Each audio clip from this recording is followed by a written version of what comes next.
Hi, Nathan Birch here. Thanks for taking the time to watch this video. Today we'll be heading out to a place in Western New South Wales, probably about 3 hours from Sydney, called Orange. The purpose of the trip the agenda of it is to inspect a property that I purchased 12 months ago.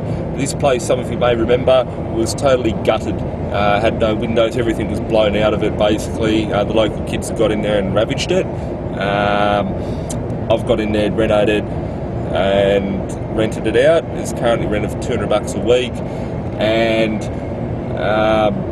I just want to have an update on it. I'll run through my process of what I do with my portfolio, and this one here I'm going to be looking at and analysing, thinking what am I going to do, what value does it hold for me, and I'll do a step-by-step process on what I'm going to do with it.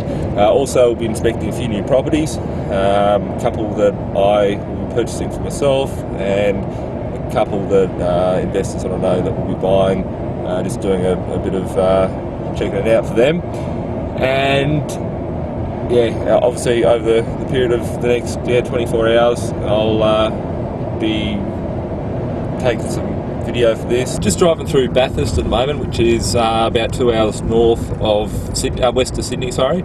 And I've just noticed a new speed camera that's been introduced to the area that's between Lithgow and Bathurst, and I've seen it in a few areas, and just for people to be aware of when driving. Obviously you shouldn't be speeding at all, but I've just witnessed something pretty funny.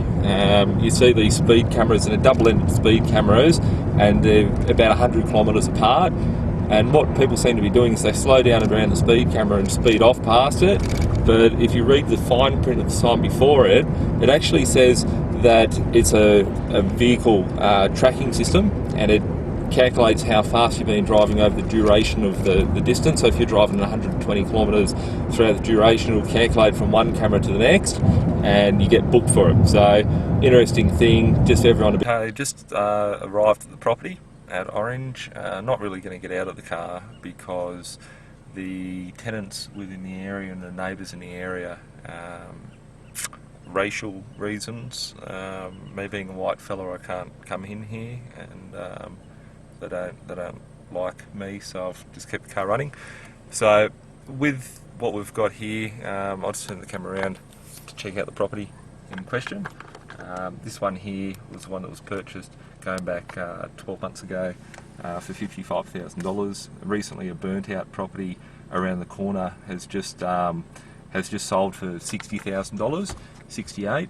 So this one here showing a return of 20%, is fantastic yield. People say that they can't buy properties like this out in the current marketplace. You can, they're out there. That property at 120,000, still returning probably about 9% yield. So just go for a little bit of a drive up the street. I've got a property across the road that I'm currently in negotiation of, which is this fella here. It's been trashed heavily over the last few years, but it seems to be left alone at the moment. So maybe the kids have moved out of town, and there's a few others that are behind me that I'll bring back up on the screen in a moment.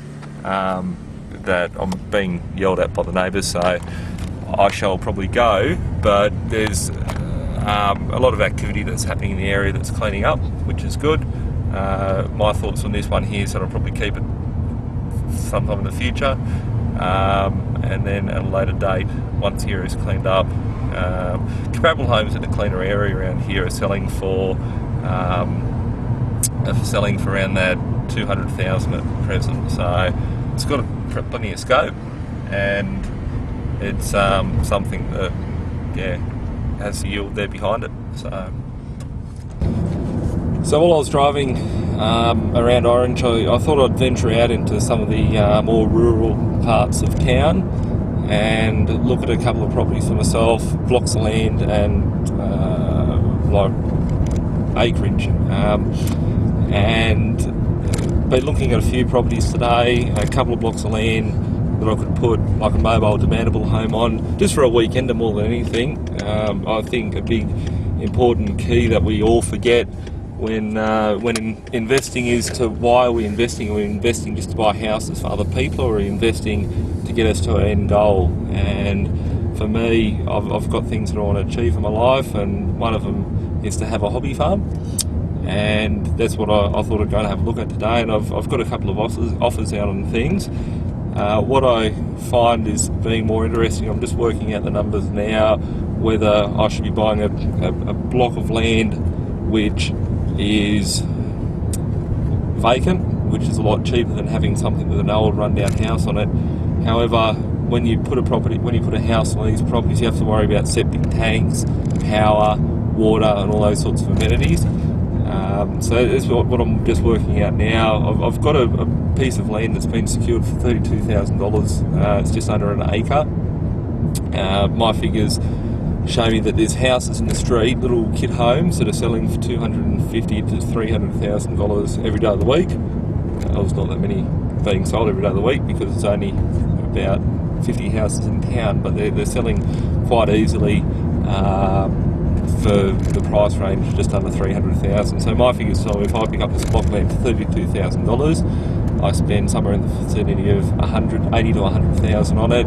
That brings me up to about $110,000 to $130,000 for a house, a new house, with comparables around it at $250,000 to $300,000. So there's money to be made from that angle, but I'm looking at more of a lifestyle thing rather than an investment. It's not all about the money, but still with buying lifestyle choices, I always like to be conservative and make decisions and deals done based on numbers. So I'll put up a couple of pictures on the net or on the website just with the properties and put a couple of descriptions on them just on where the numbers work, and we'll go from there.